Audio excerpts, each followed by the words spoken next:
Olá, bem-vindos ao Conectados, o podcast do Rotary em Ação, produzido pelo Distrito 4730 com o patrocínio do Sicredi.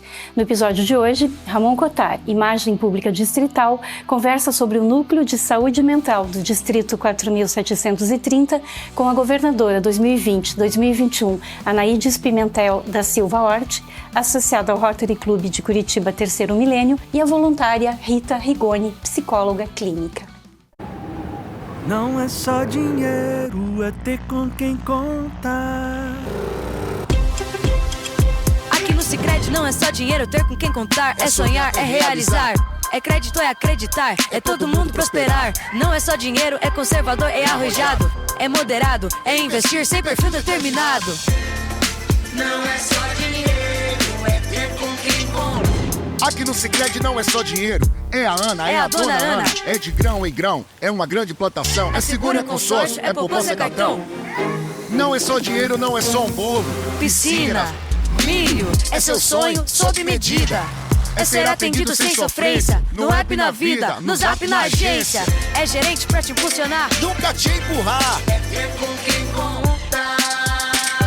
Maria, Paula, João, Bruno, Osvaldo, Hélio, Léo, Ana.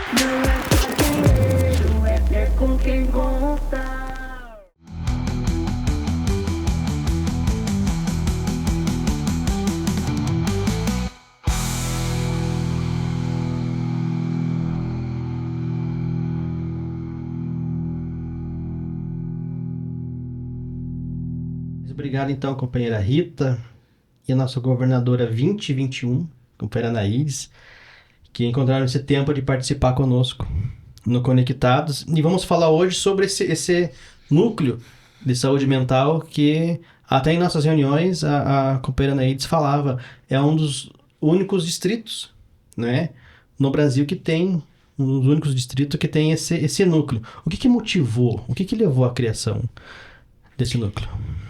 Então, a gente sempre pensou que o Rotary podia ter isso como uma menção, né? Como um carro-chefe aí para trabalhar essa questão do cuidar do outro.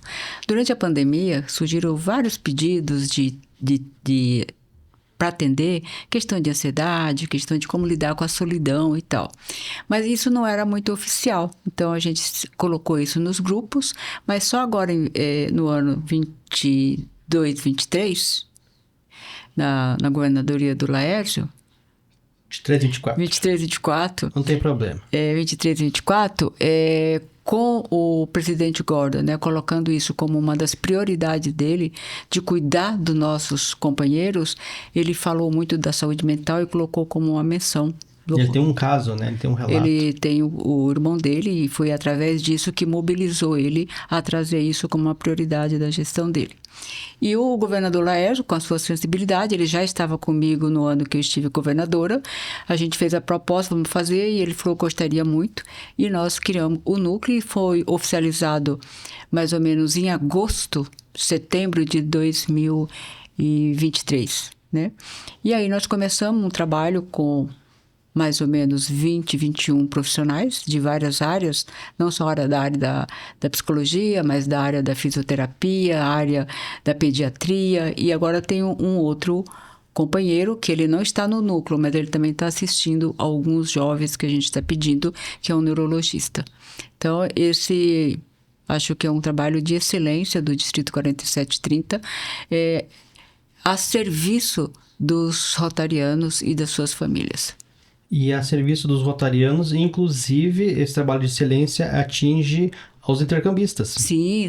Nós temos atendido todos os anos, né? Todo o processo de seleção, a parte da avaliação psicológica, que é uma média de 50 a 60 jovens, cabe aos psicólogos, aos profissionais da área de psicologia. Então, a gente tem feito isso em parceria com a equipe, né, que trabalha com o intercâmbio todos os anos, e quando tem caso que a gente precisa atender, principalmente no começo, a saudade, a adaptação do jovem, ou que já vem com algum diagnóstico, alguma medicação que a gente precisa acompanhar. E não só eles, os familiares também. Nós já fizemos chamada para a Turquia, com a família da Turquia junto, com a chairperson da Turquia junto. Agora mesmo a gente fez um para os Estados Unidos, do qual o menino está vindo para cá, né? Então está precisando de um acompanhamento de um neurologista, de um psicólogo. Então a gente faz chamada por vídeo com os países que precisam. E o Distrito 4730 ele é muito requisitado porque aonde nós vamos nas conferências internacionais, a gente comenta que nós temos um núcleo de saúde mental dentro da equipe do intercâmbio. E como que é formado? Qual que é a estrutura desse núcleo? São vários profissionais, você falou, são psicólogos. Como que é, Anaídes? Nesse momento eu estou como coordenação, mas quando a gente criou, era a Adriana Valente, a coordenadora, mas por um motivo particular, familiar, ela precisou se retirar e eu assumi, né? Então aí nós temos... as demandas, eles vêm através de um e-mail. Esse e-mail chega até a mim por uma questão bem sigilosa, bem cuidadosa. E aí eu descrevo no grupo quem poderia atender aquela situação. Ou é um atendimento individual, de acolhimento, de escuta, ou uma demanda de uma escola, ou a demanda de um clube, do qual até vocês já participaram, né, Rita, de um clube que teve essa necessidade. Isso. E aí, isso é descrito, né? Então, ele vem por e-mail de uma forma bem cuidadosa, bem sigilosa. E, claro, vocês são todos profissionais, psicólogas, não é, Rita? Mas tem todo um cuidado, toda a técnica. Mas os desafios não é encontrados para a realização desse trabalho? Uhum. Eu acho que é importante tocar nesse assunto, porque quando a gente fala de saúde, a gente está falando de doença mental, né? Quem está com dificuldade de lidar com alguma situação cotidiana pode vir a desenvolver um quadro de transtorno. Então, os desafios seriam nesse sentido de abordar essas situações e levar um bom encaminhamento, né? Que às vezes vai precisar um acompanhamento psicológico, às vezes psiquiátrico com medicação. E talvez o maior desafio, e também foi uma das motivações para pensar na criação desse núcleo, é trabalhar o estigma que existe em relação à doença mental, saúde mental, né? Então, principalmente em relação a isso, porque às vezes a pessoa tem um sofrimento, ou ela nem sabe que ela pode procurar ajuda, ou ela se sente mal em compartilhar isso com outras pessoas, acha que é só ela que está sentindo isso, e não é verdade, né? Sendo ser humano, como todos somos, sim. Em algum momento da nossa vida a gente vai ter uma outra situação que vai nos desafiar e pode gerar um sofrimento além daquele que a gente consegue controlar diariamente, porque a nossa vida é cheia de obstáculos e dificuldades.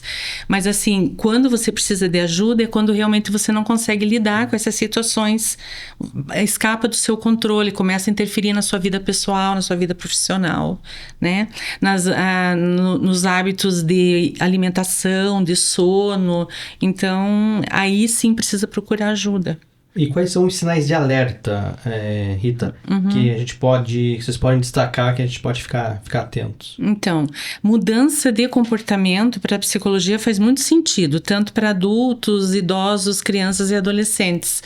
Você percebe, né, se for com você mesmo, você percebe que tem algo diferente acontecendo com você, você não se sente bem, ou se sente muito triste, uma tristeza que não passa, porque tristeza é normal a gente sentir, mas uma tristeza que não acaba nunca não é normal. A gente pode estar aí vendo o desenvolvimento de um transtorno depressivo, por exemplo. Pensar em morrer, procurar formas de morrer, né? De sair, se afastar dos ambientes das pessoas, isolamento, não conseguir dormir, insônia, né? Ou sono excessivo. Então, são vários comportamentos que fogem, entre aspas, da normalidade. Cada transtorno tem as suas características, né? Quando eu falo de insônia ou sono excessivo, a gente pode estar falando de um transtorno depressivo ou de ansiedade. A pessoa vive o amanhã, não consegue viver o presente, aí às vezes ela tem insônia, não consegue lidar com as coisas da vida normais de todo dia. Eu acho que a gente tem sempre que contextualizar, né, Rita? Assim, como que essa demanda está chegando e contextualizar isso. Né? Porque pode ser uma coisa pontual que está acontecendo naquele momento, como pode ser uma história que vai vindo, né? E existe aí uma questão genética também, né? Que pode desenvolver ou não. Então, isso tudo tem que ser muito bem contextualizado. Né? Agora mesmo, antes de vir para cá, eu recebi um pedido para atender de uma pessoa que estava com muita dificuldade de se movimentar, de sair da cama para ir fazer as suas tarefas, né? E que estava pensando muito de que a vida não valia a pena. Né? Então, qual que é a primeira coisa que a gente pergunta? Você já está sendo assistida? Eu estou assistida por um psiquiatra ou por um psicólogo, mas não está fazendo efeito. Então, busque novamente. Porque quando você toma um remédio de pressão alta, por exemplo, né? Você toma um remédio, você experimenta aquele remédio. Pode ser que aquela medicação não é para você. Então, você deve ir no médico para avaliar. A mesma coisa é a saúde mental. Então, eu posso estar tomando a medicação, mas aquela medicação não está fazendo efeito para mim. Então, eu vou ao médico e peço para ele avaliar. Olha, continuo sentindo sintomas ou não estou me sentindo melhor. Né? Não só a questão da medicação, mas assim, como que a pessoa também está se podendo gerenciar a sua vida, né? Como que ela está podendo também caminhar junto com todo o tratamento, junto com todo o apoio familiar, né? Como que ela reage ao tratamento. Isso. O apoio familiar é muito importante, né? Essa rede que o paciente possa ter, que a pessoa em dor psíquica pode ter, a rede de apoio é muito importante. É tanto que muitas vezes, né, Ita, a gente aciona também essa rede para estar junto no tratamento. E eu diria que um dos nossos maiores desafios é exatamente a construção e desenvolvimento dessa rede. Porque nós precisamos de muitas pessoas atentas às pessoas que estão ao nosso redor. Sim. Porque às vezes você tem uma pessoa muito próxima que está em sofrimento. E às vezes você percebe alguma coisa, mas não se aproxima, né? Então, um dos maiores desafios é exatamente esta rede de sensibilidade, né? Seres humanos que são sensíveis às dores de outros seres humanos. Por isso que eu digo, Ramon, e digo isso com muita certeza, que o Rotary, ele é um espaço terapêutico, né? Porque a cada semana a gente renova os nossos laços de amizade, o nosso lado afetivo. Um rotariano, é muito difícil ele ficar uma semana sem ganhar um abraço e um beijo. Porque lá na sua reunião, ele é acolhido, ele é atendido.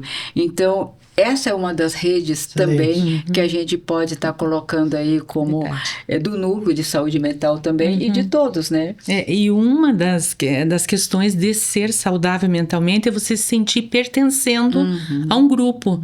Sentir que você é útil, que você tem importância, que você tem valor. Então, eu acho que atende bem o Rotary nesse sentido. Né? Muito bem. Excelente. Acesso ilimitado às salas VIP. Isso é ter com quem contar em qualquer lugar. Isso é ter Sicredi Visa Infinite. Nós falamos da questão do sofrimento mental e como vocês falaram. Eu queria trazer um pouquinho, ouvir a reflexão de vocês para os rotarianos que têm filhos. Porque nós sabemos que também, né, nossos jovens, nas crianças, e em alguns casos ocorrem em escolas as questões de bullying, né? E outras, claro, mas o bullying talvez seja o mais falado, mais tratado. Como que, primeiro, por mais que vocês já tenham de alguma forma relatado e seja a mesma análise, mas quais são esses sinais de alerta também para as crianças, não é? E como que os pais podem, não quero nem só dizer procurar o núcleo, mas quais são as primeiras medidas, né, que vocês sugerem? Veja, sendo criança ou adolescente, principalmente nessa população, a mudança de comportamento quer dizer muito. Então, observar isso, a criança era muito alegre, de repente ela está quieta, está isolada, não quer ir para a escola, ou ela evita algumas situações relacionadas à escola, por exemplo, tá? São vários exemplos, mas assim, exige um esforço daí conjunto. O bullying não é um fenômeno simples de lidar, ele é muito complexo e vai precisar da rede. A escola vai ter que trabalhar junto com a família, junto com a criança, junto com os profissionais e às vezes até a comunidade em alguns aspectos, para fazer com que isso tenha um desfecho positivo, digamos assim, tá? Porque o bullying realmente ele é muito danoso. Ele provoca um trauma muito grande, né, Rita? E desafia a autoestima, né, da criança. Exatamente. E acho que é importante também trazer aqui, porque muitas vezes não é no contexto da família que você percebe alguns sinais, porque é um ambiente protegido, né? Às vezes a escola, e muitas vezes a escola é que verifica e detecta alguns sinais diferentes daquela criança e daquele adolescente, né? Então, a escola é o maior lugar de sociabilização de uma criança e de um adolescente, né? Então, a escola verifica aquilo, chama os pais normalmente, conversam, e aí que os pais começam a perceber, realmente está acontecendo isso. Então, é muito importante a questão da rede, com criança e adolescente, e mesmo com pessoas com diagnósticos muito mais específico, né, como uma esquizofrenia, né, você não trabalha sem a rede, né, então, até assim, né, Rita, a gente colocando, né, eu que trabalhei na área jurídica, com criança e adolescente, você não pode atender se não tiver autorização dos pais, isso está no Estatuto da Criança e do Adolescente. Sim, claro. Então, essa rede é muito importante, né, então, e por isso que a gente chama de rede de proteção. É como se fosse uma rede mesmo que protege a criança e o adolescente quando você percebe com tempo e consegue encaminhar isso de uma forma positiva, né? Consegue resolver. Olha só uma situação, né? Até conversei com a diretora ontem à noite. O núcleo recebeu uma demanda, né, um pedido para estar orientando na escola a questão de orientação sexual, né, e também porque um grupo de jovens, de meninos, entenderam que eles podem se organizar para fazer estupro, né? Então, veja a seriedade. Mas isso a diretora, a coordenação, os professores detectaram. Então, eles convidaram o núcleo. Então, o núcleo está trabalhando junto com essa escola para montar um projeto, mas não uma coisa pontual, de fazer um trabalho continuado. Porque aí precisa de alguma orientação mais efetiva mesmo, né? E acolhedora mesmo também, né? E como vocês falaram no início, talvez envolvendo a comunidade local também. Sim, conforme os após uma análise, né? Para o projeto. Naíris, para quem está acompanhando nosso podcast e, né, identificou, gostaria, claro, de fazer esse contato com vocês, você falou da questão de um primeiro passo, um e-mail, chega para a coordenadora, atualmente é você, mas qual é esse endereço de e-mail? E assim, qual é os passos seguintes, não é? Como que vocês retornam, não é? Essa questão ali após um primeiro contato. Eu até decorei o e-mail, Ramon, para colocar aqui. É saudemental@rotary4730.org.br. Esse é o e-mail. Então, esse e-mail a gente verifica ele cada semana. Chegou a demanda, eu coloco no grupo de profissionais, e coloca a situação, né? De forma anônima. Até aí, forma anônima, tudo anônimo. Quem gostaria, quem pode e que se sente especializado para atender. Porque nós somos muito cuidadosos com isso. Por exemplo, eu trabalho na área de família, dependência química, e na área de adulto e adolescente, tá? Outras pessoas trabalham em outras áreas, né? Cognitivo comportamental, autismo, né? E tudo isso. Então, a gente verifica. Então, as pessoas com seu tempo e com a sua especialização, elas falam, eu posso, mas gostaria de mais alguém. Então, a gente tem criado, quando não é um trabalho individual, né?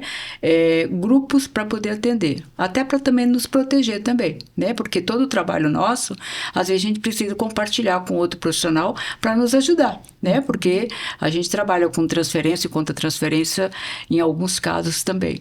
Então, eles chegam e a gente faz isso. Então, por exemplo, esse caso que eu acabei de falar da escola. Então, 2 profissionais disseram, eu posso, mas gostaria que mais suporte do grupo. E, nesse caso, a gente chamou uma pessoa da área de proteção ao jovem para estar junto, porque também trata de uma questão também jurídica também, até para explicar para o jovem e tal. Então, eles começam a fazer esse trabalho. o clube que nos pediu vai acompanhar também, e aí a gente encaminha. Quando é um caso individual, e, por exemplo, os meninos, né, os jovens intercambistas, né, que a língua deles é o inglês, a gente verifica quem que pode atender, a gente coloca qual que é o pedido, né, daquele pai, da equipe distrital, e diz quem que pode atender na língua inglesa. Né? Ou se alguém na língua francesa, que é um caso. Então, as pessoas também se identificam. E como nós temos ex-intercambistas também e profissionais que falam inglês, então isso geralmente vão para essas pessoas já, para elas verificar. E aí faz o acompanhamento. Então, assim, é importante dizer, Ramon, que o núcleo, ele faz a escuta, que a gente fala, o acolhimento, né, por um período, e depois, se tiver que fazer um tratamento efetivamente, a gente encaminha, ou a pessoa pode ficar com a voluntária, profissional. Porém tem um contrato aí diferenciado daí. E a senhora está pontuando, é muito importante, pois esse acolhimento realizado pelo Núcleo de Saúde Mental é gratuito. É gratuito, é voluntário. Todos são voluntários.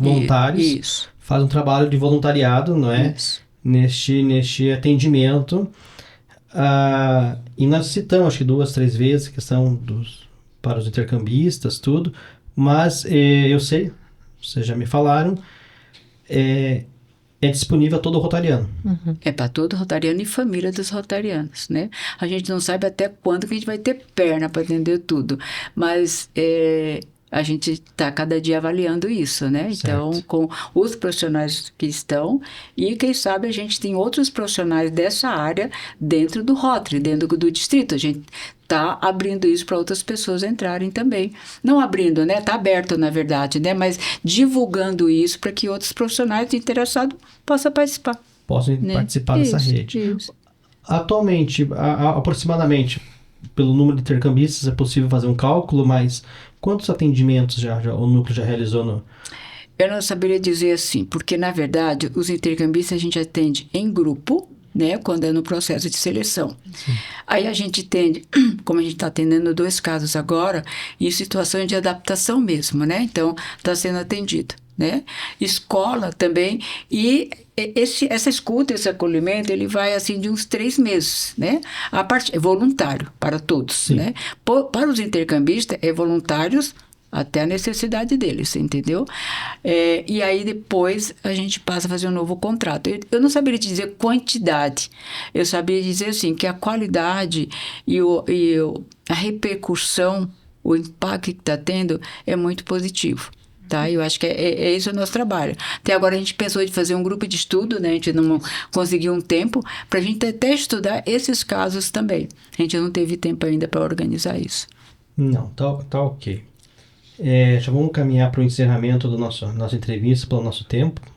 É um assunto que poderíamos falar, não é, Rita? Muito mais aspectos e importância, mas eu acredito que a mensagem principal, né, vocês puderam já transmitir, mas eu sempre falo com todo rotariano e gostaria de ouvir, Rita, para você ser rotariano sonhar um sonho de transformar o mundo, só que compartilhado com outras pessoas. Excelente. Companheira Anaídes, ser rotariana. Ser rotariana para mim é servir com amor, é servir com afeto e servir de uma forma que realmente você também receba, a partir do momento que você serve, você também acaba alimentando muitas coisas tuas, né? Então, para mim, servir é fazer o que eu faço com a minha profissão. Eu não saberia fazer outra coisa no Rotary, a não ser isso que eu faço com a juventude, com as famílias, com a saúde mental. Excelente. Agradeço muito a disponibilidade, essa gentileza de compartilhar esse conhecimento de vocês. O Conectados desse episódio fica por aqui e voltamos semana que vem com um novo tema. Obrigada a vocês pela oportunidade. Obrigado a vocês, a gente quer trabalhar esse estigma da saúde mental muito, né? Então,